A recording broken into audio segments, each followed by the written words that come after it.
This is the Lone Creator YouTube. We hope this video helps. You begin by opening both windows you intend to use. This ensures immediate snapping. Press Windows key plus left or right to dock the active window to that side of the screen. Once done, Windows will offer thumbnails of remaining open apps. Select one to fill the opposite side.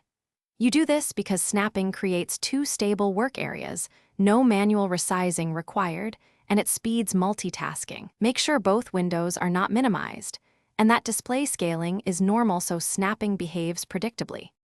After snapping, you'll see a divider between the two windows. Click and drag it to change the width of each pane. This gives you instant control over layout. If you need quadrant layouts, press Windows key with up or down after snapping to move a window into a corner. That's useful on larger screens.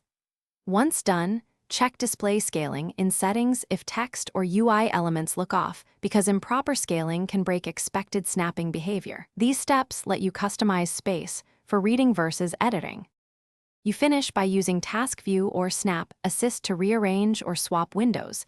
This is faster than closing and reopening apps.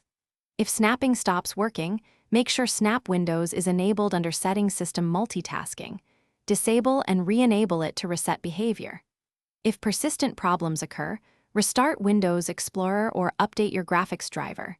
These actions resolve driver or shell glitches that block snapping. One key tip: reconnect external displays and then